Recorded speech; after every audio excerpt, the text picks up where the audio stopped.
വൈക്കം കായലിൽ ഓളം തല്ലുമ്പോൾ എന്ന് പറഞ്ഞൊരു മലയാള പാട്ടുണ്ട്. പുന്നമടക്കായലിനെ കുറിച്ചും പാട്ടുണ്ട്. ഇപ്പം നിയമസഭ നടന്നുകൊണ്ടിരിക്കുകയാണ്.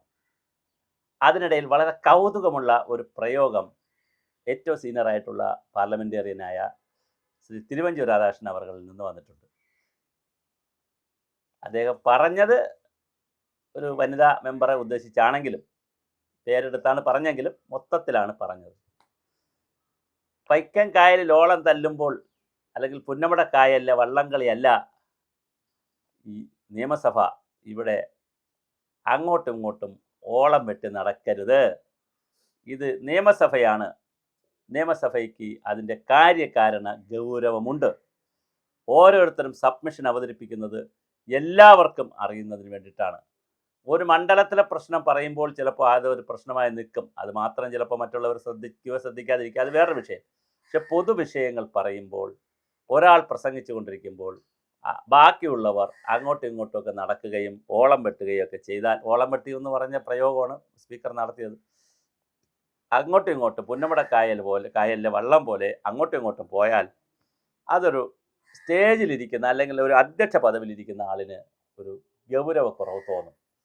അതുപോലെ തന്നെ ഈ സംസാരിക്കുന്ന ആളിനും സബ്മിഷനൊക്കെ അവതരിപ്പിക്കുന്ന ആളിനും അല്ലെങ്കിൽ പ്രമേയമൊക്കെ പറയുന്ന ആളിനും ഇതെന്താ, ഞാനിത് പറയുമ്പോൾ കുറേ സഭാ അംഗങ്ങൾ അങ്ങോട്ടും ഇങ്ങോട്ടുമൊക്കെ നടക്കുകയാണല്ലോ, അപ്പോൾ ഇതൊരു വിശ്രമ സ്ഥലമല്ല. ഇത് വളരെ കൃത്യമായി ഗൗരവമായി കാര്യങ്ങൾ നടക്കണം. ഇനി ഇതിൻ്റെ തമാശ വിട്ടിട്ട് നമുക്ക് സീരിയസ് ആയി ചില കാര്യങ്ങൾ ചർച്ച ചെയ്യേണ്ടതുണ്ട്. സ്വതന്ത്ര ഇന്ത്യയിൽ, സ്വതന്ത്ര കേരളത്തിൽ, നമ്മുടെ കേരളത്തിലാണല്ലോ കേരള അസംബ്ലിയിൽ നടക്കുന്നത്, നൂറുകണക്കിന് ചട്ടങ്ങൾ ഇനിയും മാറാനുണ്ട്. മാനുവലുകൾ മാറാനുണ്ട്. PWDയിലെ മാനുവലുകൾ മാറാനുണ്ട്. സ്റ്റോർ പർച്ചേസുമായി ബന്ധപ്പെട്ട മാനുവലുകൾ മാറാറുണ്ട്. കാലാനുസൃതമായി സ്വതന്ത്ര ഇന്ത്യയിൽ വളരെ കൃത്യമായി മാറേണ്ടുന്ന ഒരുപാട് കാര്യങ്ങളുണ്ട്. ബില്ലുകൾ മാറാനുണ്ട്, പുതുക്കാനുണ്ട്. ഭൂപരിഷ്കരണ ബില്ല് വന്നു, 67 വന്നതാണ്, ഫൈനലൈസ് ചെയ്തതാണ്. എത്ര വർഷമായി? ഇത് ഗൗരവമായി ചർച്ച നടക്കണ്ടേ? ലാൻഡ് യൂസ് പോളിസി സംസ്ഥാനത്ത് വന്നിട്ടില്ല, കൃത്യമായി ചർച്ച ചെയ്യണ്ടേ? ഓരോ വകുപ്പുകളും, ഹെൽത്ത് പോളിസി, ഡിസാസ്റ്റർ മാനേജ്മെൻറ്റിൻ്റെ പോളിസി, എൻവയോൺമെൻറ്റൽ പോളിസി, അതുപോലെ തന്നെ ഓരോ വകുപ്പുകൾ, അഗ്രികൾച്ചറിൻ്റെ പോളിസി, ഇൻഡസ്ട്രിയുടെ പോളിസി, യൂത്ത് പോളിസി, ഇങ്ങനെ ഓരോ വകുപ്പുകളും അവരെ സംബന്ധിക്കുന്ന കൃത്യമായ പോളിസി ഫ്രെയിം ചെയ്യണ്ടേ? ഇത് അസംബ്ലിയിൽ ചർച്ച നടക്കണം. ഓരോ ഡിപ്പാർട്ട്മെൻറ്റുകളും അവരവരുടെ വിഷൻ ഉണ്ടാക്കണം. ഇതിങ്ങനെ കുറേ ആളുകൾ, 5-5 ലക്ഷം ആളുകൾ, സർക്കാർ സംവിധാനവും ഉദ്യോഗസ്ഥന്മാരും കുറേ ജനങ്ങൾ ഇതിൻ്റെ ദാനം വാങ്ങാൻ നിൽക്കുന്ന ആളുകളുമായിട്ടുള്ളൊരു സംവിധാനത്തിലേക്ക് ഇത് പോയാൽ പറ്റില്ലല്ലോ. എല്ലാ കാലവും അങ്ങനെ പറ്റില്ലല്ലോ. അപ്പോൾ സ്പീക്കർക്ക് മുൻകൈ എടുക്കാൻ കഴിയുന്ന, തിരുവഞ്ചൂർ രാധാകൃഷ്ണൻ സാർ അവർക്ക് മുൻകൈ എടുക്കാൻ കഴിയുന്ന കുറേ മേഖലകളുണ്ട്. ഒന്ന്, കേരളത്തിലുണ്ടായിട്ടുള്ള എല്ലാ നിയമങ്ങളും ഒന്ന് റീവിസിറ്റ് ചെയ്യുക, ഒന്നുകൂടി ഒന്ന് പുനർവായിക്കുക. ഈ നിയമങ്ങൾ, ചട്ടങ്ങൾ ഇതൊക്കെ കറക്റ്റാണോ എന്ന് നിയമസഭയിൽ പുനർവായിക്കാൻ പറ്റില്ല, അവരവരെ വകുപ്പുകളിൽ പുനർവായിക്കണം എന്നൊരു നിർദ്ദേശം കൊടുക്കാവുന്നതാണ്. എന്നിട്ട് അസംബ്ലിയിൽ വരേണ്ട പുതിയ നിയമങ്ങൾ, പുതിയ ചട്ടങ്ങൾ ഒക്കെ വരേണ്ട സമയമായി. വനസംരക്ഷണത്തെ സംബന്ധിച്ച് നമുക്ക് പുതിയ ചട്ടങ്ങളും നിയമങ്ങളും വരേണ്ട സമയമായി. വന്യജീവി മനുഷ്യ ബന്ധങ്ങളെ സംബന്ധിച്ച്, അനിമൽ ഹ്യൂമൻ കോൺഫ്ലിക്റ്റിനെ സംബന്ധിച്ച് കൃത്യമായ നയം നമുക്കുണ്ടാകേണ്ടതുണ്ട്. അതുപോലെ കാലാവസ്ഥാ മാറ്റം വളരെ ഗൗരവതരമായ ഒരു വിഷയമാണ്. അപ്പോൾ അതിൻ്റെ അകത്തുള്ള നയം എന്താണ്? ധാരാളം ചട്ടങ്ങൾ മാറേണ്ടതുണ്ട്. സെക്രട്ടേറിയറ്റ് മാനുവൽ മാറേണ്ടതുണ്ട്. KER പരിഷ്കരിക്കേണ്ടതുണ്ട്. KSR പരിഷ്കരിക്കേണ്ടതുണ്ട്.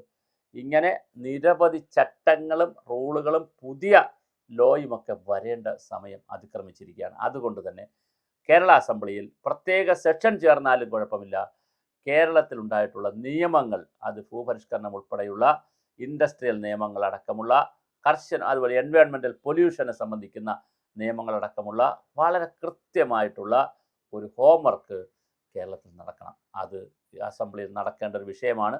അതുകൊണ്ട് ഞാൻ ഈ പറഞ്ഞ പോലെ പുന്നമടക്കായലല്ല സ്പീക്കർ സൂചിപ്പിച്ച പോലെ ഓളം വെട്ടി നടക്കാൻ. ഇതൊരു കൃത്യമായ ഒരു സംവിധാനമാണ്. ഒരു മെമ്പറെ ചൂണ്ടിയാണ് പറഞ്ഞെങ്കിലും പൊതുവായ കേരളത്തിൽ എല്ലാവർക്കും ബാധകമായിട്ടുള്ള വളരെ പൊതുവായിട്ടുള്ളൊരു സ്റ്റേറ്റ്മെൻറ്റാണ്. അല്ലാതെ ഒരു വ്യക്തി എന്നുള്ള നിലയിലല്ല പറഞ്ഞത്, പൊതുവായി പറഞ്ഞതാണ്. ഈ സെഷൻ നടക്കുന്ന സമയത്ത് ഈ ചർച്ചകൾ നടക്കുന്ന സമയത്ത്, സബ്മിഷനുകൾ വരുന്ന സമയത്ത്, പ്രമേയങ്ങൾ വരുന്ന സമയത്ത് അംഗങ്ങൾ കുറച്ചുകൂടി സീരിയസ് ആയി പ്രവർത്തിക്കണം എന്നാണ് അതിൻ്റെ കണ്ടന്റ്. അല്ലാതെ ബാക്കി ഓളം വെട്ടുന്നതും വെള്ളം പോകുന്നതും ഒക്കെ, വള്ളം പോകുന്നതും ഒക്കെ തമാശകളായിട്ട് കളയാം. പക്ഷേ ഇതിൻ്റെ സീരിയസ് ആയിട്ടുള്ള പാർട്ട് കേരളത്തിൽ ഇനിയും ഉണ്ടായി വരേണ്ടുന്ന എന്താണ് നമ്മുടെ എഡ്യൂക്കേഷൻ പോളിസി. നമ്മളെല്ലാ കുട്ടികളെ സ്കൂളിൽ ചേർക്കുന്നു, എല്ലാവരും കുറേ പേര് പഠിക്കുന്നു, കുറച്ച് പേര് ഇറങ്ങുന്നു, കുറച്ച് പേര് വിദേശത്ത് പോകുന്നു. വാട്ട് ഈസ് അവർ പോളിസി? പ്രൈമറി എഡ്യൂക്കേഷൻ്റെ പോളിസി എന്താണ്? നമ്മുടെ ഹയർ എഡ്യൂക്കേഷൻ്റെ നമ്മുടെ പോളിസി എന്താണ്? ഇത് വളരെ ഗൗരവമായൊരു വിഷയമാണ്. അതുപോലെ ഓരോ മേഖലയിലും വിമൻസ് എംപവർമെൻറ്റ് നമ്മൾ പറയുന്നു. എന്താണ് ഈ സംഭവം? ജെൻഡർ ന്യൂട്രാലിറ്റിയെക്കുറിച്ച് നമ്മൾ വർത്തമാനം പറയുന്നു, കാർബൺ ന്യൂട്രൽ എന്ന് പറയുന്നു, ഇങ്ങനെ ഓരോ സാധനങ്ങൾ, ഇങ്ങനെ സസ്റ്റൈനബിൾ ഡെവലപ്മെൻറ്റ് ഓഫ് കേരള എന്ന് പറയുന്നു, പുതിയുഗ പിറവി പറയുന്നു UDF.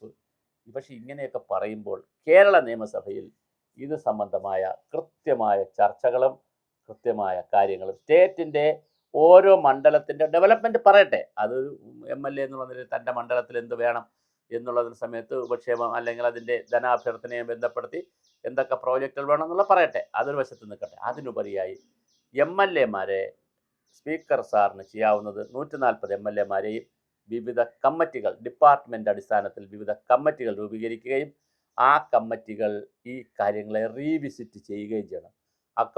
പബ്ലിക് അക്കൗണ്ട്സ് കമ്മിറ്റിയുണ്ട്, നിയമസഭ എസ്റ്റിമേറ്റ് കമ്മിറ്റിയുണ്ട്, നിയമസഭയിൽ ഒരുപാട് കമ്മിറ്റികളുണ്ട്. പക്ഷേ ആ കമ്മിറ്റികളിൽ നടക്കുന്ന പഠനങ്ങളോ റിപ്പോർട്ടുകളോ ആ കമ്മിറ്റി കൊണ്ടുവരുന്ന ശുപാർശകളോ ഒന്നും ഈ സംസ്ഥാനത്ത് ആരും കേൾക്കാറുമില്ല. അത് മാൻഡേറ്ററിയായി ആരും നടപ്പിലാക്കാറുമില്ല. അപ്പോൾ അങ്ങനെ മാൻഡേറ്ററിയായി നടപ്പിലാക്കുന്നതിനുള്ള ശുപാർശ എന്നതിനപ്പുറം, നിർദ്ദേശങ്ങൾ എന്നതിനപ്പുറം അവർ പറയുന്ന കാര്യങ്ങൾ മാൻഡേറ്ററിയായി നടപ്പിലാക്കാനുള്ള നിയമം നമുക്ക് കൊണ്ടുവരാൻ പറ്റുമോ? രണ്ടാമത്തെ ചോദ്യം.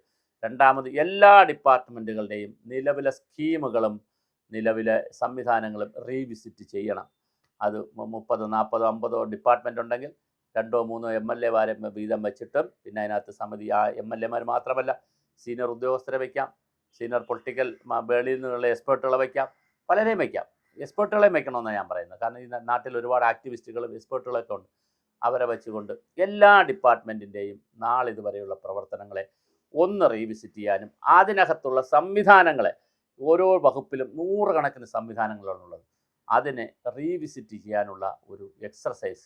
ചിലപ്പോൾ കുറച്ച് സമയമെടുക്കും, 6 മാസം 1 വർഷം സമയമെടുക്കും. എന്നാലും അങ്ങനെ ഒരു എക്സർസൈസ് കൂടി അസംബ്ലി ചെയ്താൽ, നിയമസഭയിൽ നിന്ന് അങ്ങനെ ഒരു ഇനിഷ്യേറ്റീവ് ഉണ്ടായാൽ തീർച്ചയായിട്ടും നമ്മുടെ ഡെവലപ്മെൻറ്റിന് പുതിയ ദിശാബോധം നൽകും. പല ഡിപ്പാർട്ട്മെൻറ്റുകളിലും ഒരുപാട് പുനരേകീകരണം നടക്കേണ്ടതുണ്ട്, ചിലതൊക്കെ ഒഴിവാക്കേണ്ടതുണ്ട്, തസ്തികകൾ ഒഴിവാക്കേണ്ടതുണ്ട്, പുതിയ തസ്തികകൾ സൃഷ്ടിക്കേണ്ടതുണ്ട്, കോഴ്സുകൾ ഒഴിവാക്കേണ്ടതുണ്ട്, കോഴ്സുകൾ സൃഷ്ടിക്കേണ്ടതുണ്ട്, ഒരുപാട് കാര്യങ്ങൾ കളയേണ്ടതുണ്ട്, ഡിലീറ്റ് ചെയ്യണം, ഒരുപാട് കാര്യങ്ങൾ പുതിയത് കൊണ്ടുവരേണ്ടതുണ്ട്, അമാൽഗമേറ്റ് ചെയ്യേണ്ട കാര്യങ്ങളുണ്ട്, ഇൻ്റഗ്രേറ്റ് ചെയ്യേണ്ട കാര്യങ്ങളുണ്ട്, ഇങ്ങനെ ഒത്തിരി കാര്യങ്ങളുണ്ട്. ഇവയെ സംബന്ധിക്കുന്ന വളരെ ഗൗരവതരമായ ഒരു എക്സസൈസ് ഈ അസംബ്ലിയിൽ നിന്നുണ്ടായാൽ അത് വളരെ മനോഹരമായിരിക്കും. കൃത്യമായ ഒരു എക്സസൈസ് നടക്കട്ടെ. അതിൽ ഈ പറഞ്ഞ പോലെ അത് ചർച്ച ചെയ്യുന്ന നല്ലൊരു വേദിയായി അസംബ്ലി മാറട്ടെ. അപ്പോഴാണ് നമ്മൾ തമാശയിൽ തുടങ്ങി തമാശയിൽ അവസാനിപ്പിക്കാം. പുന്നമടക്കായലിൽ ഓളം തല്ലുമ്പോഴും അല്ലെങ്കിൽ വൈക്കം കായലിലെ കഥയുമൊക്കെ പഠിക്കുന്ന അല്ലെങ്കിൽ ഓളം വെട്ടുന്ന ഒരു സ്ഥലമല്ല അസംബ്ലി. വളരെ കൃത്യമായിട്ടുള്ള കാരണസഹിതം ഇതൊക്കെ റീവിസിറ്റ് ചെയ്യുന്ന, പുതിയ നിയമങ്ങൾ ഉണ്ടാക്കുന്ന, ചട്ടങ്ങൾ ഉണ്ടാക്കുന്ന ഒരു രീതിയിലേക്ക് നിയമസഭ ഉയരട്ടെ. അത് ഈ നാടിന് വളരെ അത്യാവശ്യമാണ്.